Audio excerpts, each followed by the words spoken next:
सोना या कृपा। आज एक बहुत पुरानी कहानी देखते हैं।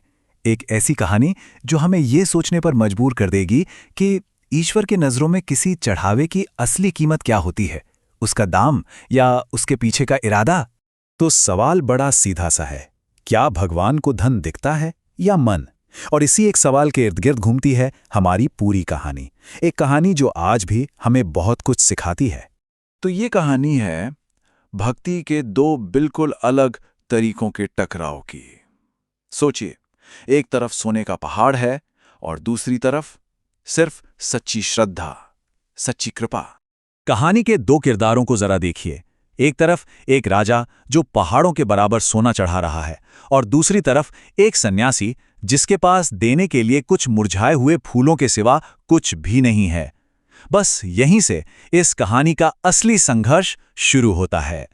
अच्छा, तो चलिए सबसे पहले कहानी के पहले किरदार की दुनिया में चलते हैं। एक बहुत ही ताकतवर और अमीर राजा, और देखते हैं कि वो अपनी भक्ति कैसे दिखाता है। राजा ने ना भगवान शिव को खुश करने में कोई भी कसर नहीं छोड़ी। ठोस सोने के फूल, सोने के पहाड़, मतलब उसका जो अनुष्ठान था वो इतना बड़ा था कि ये सब कर क्यों रहा था। देखिए, उसकी भक्ति असल में अपना स्टेटस दिखाने का एक तरीका थी, एक तरह की डील।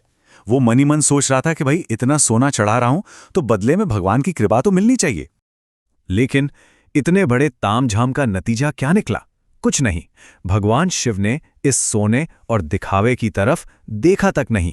राजा का सारा चढ़ावा पूरी तरह से अनदेखा कर दिया गया। जवाब में मिली तो सिर्फ खामोशी। और इस नाकामी का राजा पर बहुत गहरा असर हुआ। उसकी सारी उम्मीदें एक झटके में टूट गईं। उसका जो इतना बड़ा घमंड था वो चकनाचूर हो गया।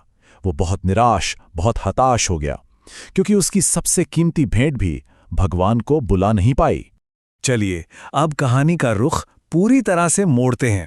अब हम चलते हैं एक ऐसी दुनिया में जो राजा की दुनिया से बिल्कुल 100% अलग है। एक घना जंगल। वहां एक गरीब भूखा सन्यासी रहता था, दुनिया की नजरों से एकदम दूर, बिल्कुल अकेला। सच कहें तो उसके पास कुछ भी नहीं था, जीरो। हाँ, लेकिन उस सन्यासी के पास एक चीज थी जो उसकी सबसे बड़ी दौलत थी, उसका मन। एक ऐसी मानसिक अवस्था जिसे अहंकार का शून्य कहते हैं। मतलब एक ऐसी स्टेट जहां मैं या मेरा कुछ होता ही नहीं है।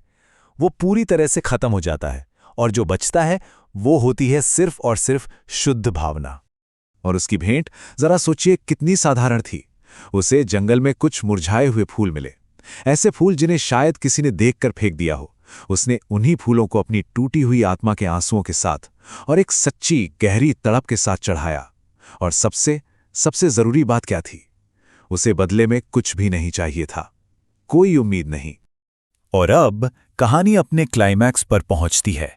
दोनों चढ़ावे सामने हैं, और अब भगवान शिव को एक ऐसा फैसला लेना है जो सबको चौंका देगा। तो सवाल तो वही है, आखिर शिव ने किसे चुना होगा? उस राजा को जिसके पास सोने के पहाड़ थे, या फिर उस सन्यासी को जिसके पास मुरझाए फूलों के सिवा देने को कुछ था ही नहीं? इसका जवाब ना इस एक लाइन में छिपा है। कहते हैं, एक गरीब सन्यासी के खामोश आंसू किसी भी बड़े से बड़े मंदिर की घंटी से ज्यादा ऊंचे होते हैं। ये बात साफ कर देती है कि सच्ची भावना का मूल्य किसी भी महंगी चीज से कहीं कहीं ज्यादा है। और फिर आया वो पल जिसने सबको हैरान कर दिया। भगवान शिव ने राजा के सोने से भरे महल को देखा तक नहीं, उसे पूरी तरह नजरअंदाज किया और सीधे उस सन्यासी की धूल भरी शांत सी कुटिया में खुद प्रकट हो गए। तो फैसला एकदम साफ था।